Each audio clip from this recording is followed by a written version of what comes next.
नमस्कार, मैं रचना शर्मा चढ़ती कला टाइम टीवी देख रहे सभी दर्शकों का स्वागत करती हूं। आप देख रहे हैं हरियाणा न्यूज। समाचारों की शुरुआत से पहले एक नजर आज की मुख्य सुर्खियों पर।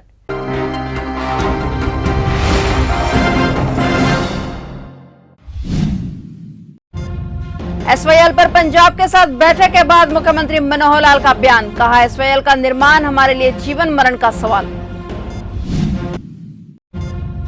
दूसरे चरण में प्रदेश के 9 जिलों में होंगे पंचायत चुनाव। 12 नवंबर को होगा सरपंच व पंच पद का मतदान। गुरमीत राम रहीम को मिली 40 दिन की पैरोल। चुनाव को लेकर डरेगा सच्चा सौदा की बड़ी सरगर्मियां।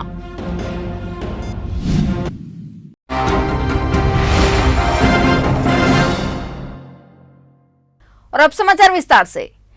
सतलुज यमुना लिंक यानी एसवाईएल नहर के मुद्दे पर आज शुक्रवार को चंडीगढ़ में हरियाणा और पंजाब के मुख्यमंत्रियों की बैठक हुई। बैठक के बाद हरियाणा के मुख्यमंत्री मनोहर लाल ने बताया कि सुप्रीम कोर्ट के निर्देश के अनुसार हुई इस बैठक में एसवाईएल को लेकर हुई पंजाब के साथ कोई सहमति नहीं बनी है। सुप्रीम कोर्ट ने एसवाईएल के निर्माण के लिए कहा है, उस पर भी पंजाब सहमत नहीं है। उन्होंने कहा कि एसवाईएल का निर्माण हमारे लिए जीवन मरण का सवाल है। अब मुख्यमंत्री इस विषय को लेकर केंद्रीय जल संसाधन मंत्री गजेंद्र शेखावत से बात करेंगे।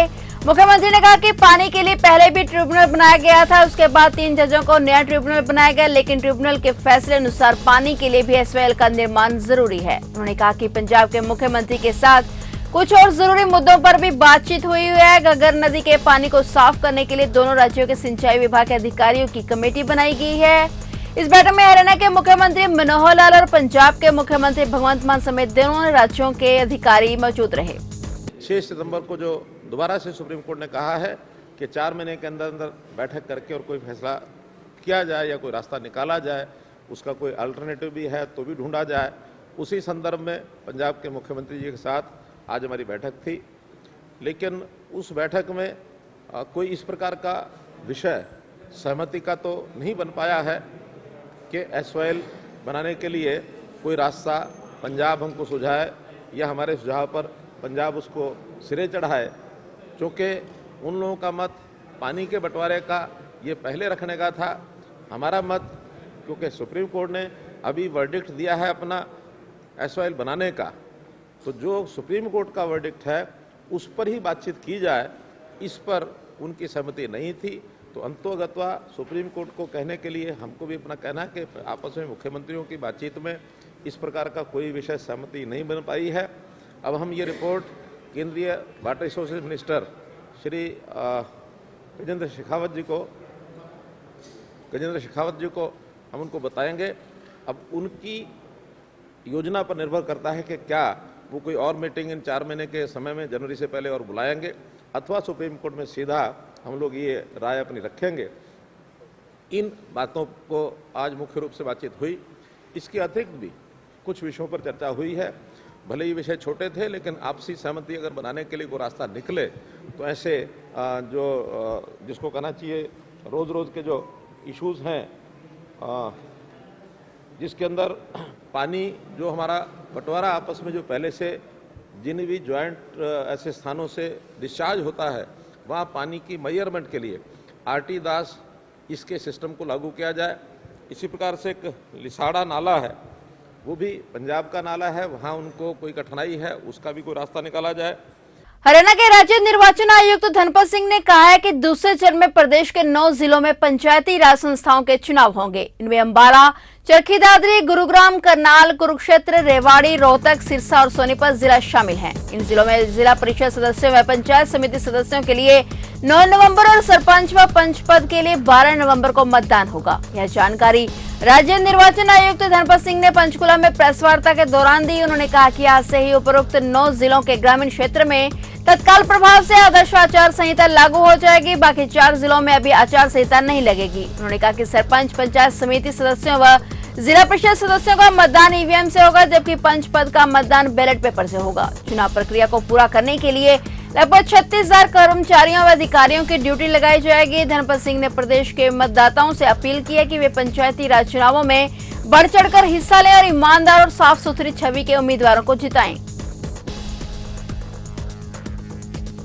चंडीगढ़ में वंदे भारत एक्सप्रेस का मुख्यमंत्री मनोहर लाल ने स्वागत किया। इसके साथ ही चंडीगढ़ भाजपा अध्यक्ष अरुण सूद, हिमाचल भाजपा के सह प्रभारी संजय टंडन तथा अन्य गणमान्य ने वंदे भारत ट्रेन को चंडीगढ़ पहुंचने पर स्वागत किया। हिमाचल महासभा चंडीगढ़ की पूरी टीम सभा के अध्यक्ष पृथ्वी सिंह के नेतृत्व में स्टेशन पर हाजिर रहे और उन्होंने प्रधानमंत्री नरेंद्र मोदी की ओर से हिमाचल वासियों के लिए दिए गए इस तोहफे को लेकर धन्यवाद किया। हरियाणा के मुख्यमंत्री मनोहर लाल के साथ उनके मंत्रिमंडल के मंत्री और चंडीगढ़ प्रदेश भाजपा के सीनियर नेता वंदे भारत ट्रेन में चंडीगढ़ से अंबाला तक का सफर करने के लिए सवार हुए। मुख्यमंत्री मनोहर लाल ने चंडीगढ़ रेलवे स्टेशन पर वंदे भारत ट्रेन के पहुंचने पर स्वागत के बाद पत्रकारों से बातचीत करते हुए कहा कि आजादी का अमृत महोत्सव में सरकार के 75 ऐसी ट्रेन चलाने का फैसला है। केंद्र सरकार के इस फैसले से देश की प्रगति को नई दिशा मिलेगी।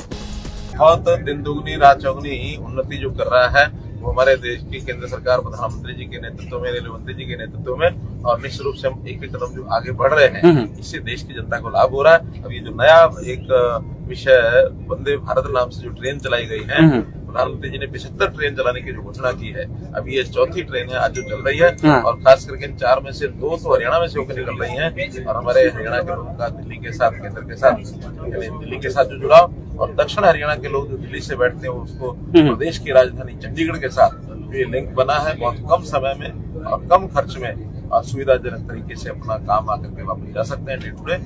रेल यात्रियों को कम समय में उनके गंतव्य तक पहुंचाने के लिए चौथी वंदे भारत ट्रेन को देश के प्रधानमंत्री नरेंद्र मोदी ने हिमाचल के ऊना से हरी झंडी दिखाई। वंदे भारत ट्रेन का जगह जगह पर स्वागत किया गया।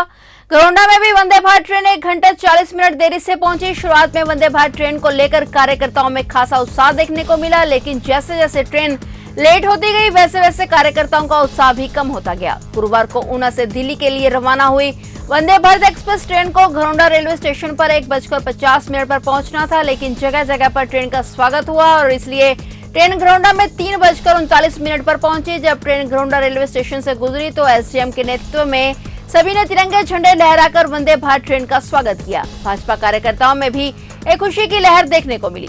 वंदे मातरम जो मोदी जी ने हरियाणा के लिए, पंजाब और चंडीगढ़ होते हुए, हिमाचल होते हुए जो चलाई है, बहुत सुंदर, बहुत अद्भुत ट्रेन बनाई है जी।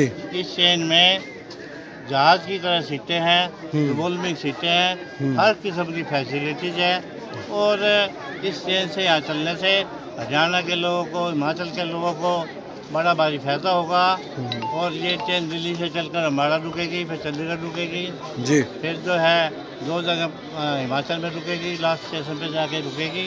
तो बहुत सुंदर ट्रेन है। मोदी जी का जितना भी धन्यवाद करें उतना थोड़ा है। ठीक है कि हरियाणा में काफ़ी डिस्टेंस दूरी पे मिला है।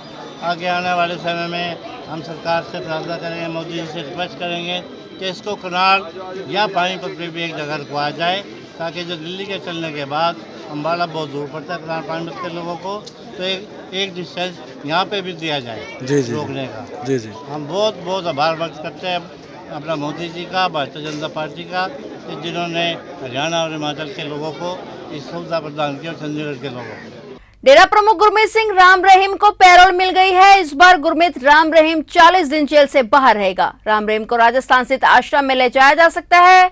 बता दें कि इस वर्ष राम रहीम 2 बार पैरोल पर जेल से बाहर आ चुके हैं और इसी साल पंजाब चुनाव से ठीक पहले 7 फरवरी को 21 दिन की फरलो मिली थी। इसके बाद 17 जून को फिर से राम रहीम को 30 दिन की पैरोल मिली थी, जिस दौरान वे उत्तर प्रदेश के बागपत आश्रम में रुके और सत्संग भी किया। राम रहीम के सुनारिया जेल वापस जाने के 70 दिनों में हालात काफी बदल चुके हैं। उनके दोनों बेटियां अमरप्रीत, चरणप्रीत और बेटा जसमीत अपने परिवार समेत विदेश जा चुके हैं। देश भर में रिक्त सीटों पर 3 नवंबर को उपचुनाव की घोषणा के साथ साथ निकट भविष्य में हिमाचल प्रदेश व गुजरात चुनाव को लेकर डेरा सच्चा सौदा की सरगर्मियां बढ़ सकती हैं। इन राज्यों में डेरा के कार्यक्रम में उमड़ रही भीड़ भी राजनीतिक दलों के लिए चिंता का विषय हो सकती है।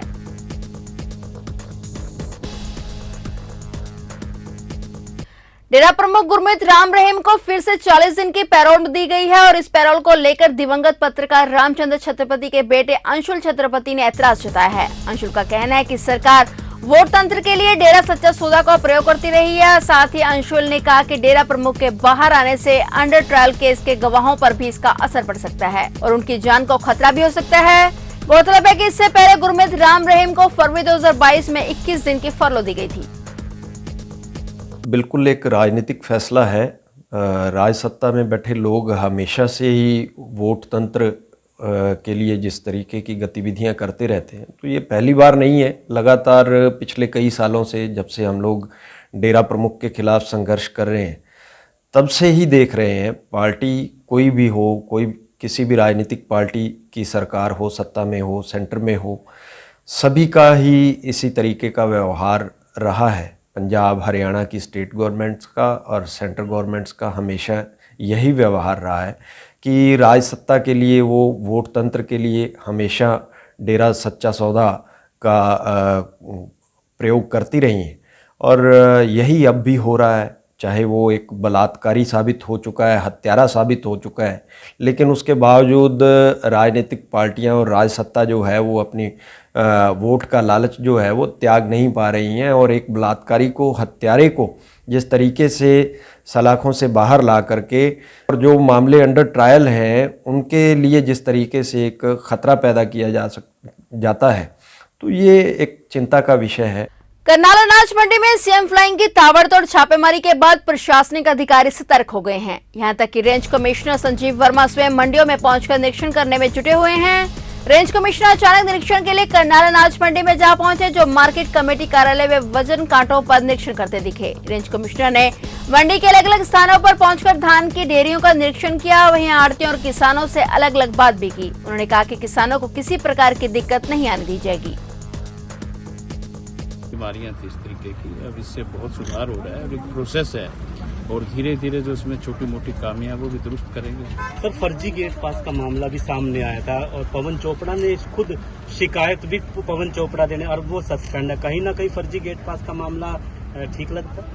इसमें जो बड़े अधिकारी हैं उनके संज्ञान में है सारा मामला। ये सारी चीजों को बड़ा बारीकी से देख रहे हैं कि किस तरीके से अगर कहीं टेक्नोलॉजी का दुरुपयोग हुआ है या कहीं इन्वॉल्वमेंट है किसी अधिकारी की, तो उन सबको जो है। सर, पिछले साल भी कुंजपुरा में देखने मिला था, वहाँ भी पकड़े गए थे काफी फर्जी गेट पास पकड़े। तो सरकार या अधिकारी सरकार अगर चौकन्नी है तभी तो पकड़े जा रहे। वो अगर नहीं चौकन्नी होती, अधिकारी चौकन्ने नहीं होते तो कैसे पकड़े? तो और राइस मिलों पर भी जाया जाएगा सर? क्यों नहीं जाया जाएगा? जहाँ जहाँ से शिकायतें आएंगी सब जगह। सर, हर बार घोटाले होते हैं, आपने कहा बीमारी है, ये लाइलाज बीमारी है, इसका इलाज नहीं है? नहीं, क्यों नहीं हो सकता, इलाज है। अब आप ये देखिए, अब आप ये देखिए कितना इम्प्रूवमेंट हुआ इस पोर्टल के आने से, मेरी फसल मेरा ब्यौरा से।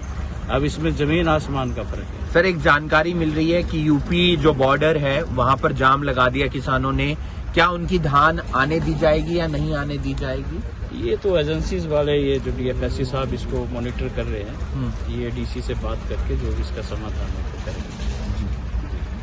काउंट हरवी के सरकारी मिडिल स्कूल में उस वक्त हड़का मच गया जब स्कूल में 4 फीट लंबा कोबरा सांप निकल आया। सांप को देखकर शिक्षक व बच्चे घबरा गए। सांप बच्चों के क्लासरूम में बनी एक अलमारी में बैठा था। शिक्षकों ने सर्प विशेषज्ञ नवजोत सिंह ढिल्लों को सूचना दी, जिन्होंने काफी मुशक्कत के बाद सांप को काबू किया। उन्होंने बताया कि इस दौरान स्कूल में करीब 200 से भी ज्यादा बच्चे मौजूद थे। आज हमें सूचना मिलती है टोहाना से 15 किलोमीटर दूर ठरवी गांव के बीच में एक सांप आया हुआ है, और वहां के एक अध्यापक ने हमें बताया भी स्कूल के बीच में एक अलमारी के बीच में है, जहां उसके पास जाते ही फुंकारे मारना शुरू कर देता है। छोटे छोटे बच्चे हैं, मिडिल स्कूल है, भी आप जल्दी आएँ और जल्दी इसको पकड़ें और सुरक्षित ले जाएं यहाँ से। तो मैं और मेरी टीम मौके पर पहुंचकर उसको सांप को रेस्क्यू किया और सुरक्षित डब्बे में डालकर और सुरक्षित जंगलों में छोड़ दिया। ये सांप कोबरा प्रजाति का सांप था, इसमें न्यूरोटॉक्सिक जहर होता है। वहाँ के सभी बच्चों को जानकारी भी दी और उनको बताया ये किसान मित्र होते हैं, प्रगति और पर्यावरण के लिए हमारे बहुत ही ज़्यादा ज़रूरी हैं ये सांप।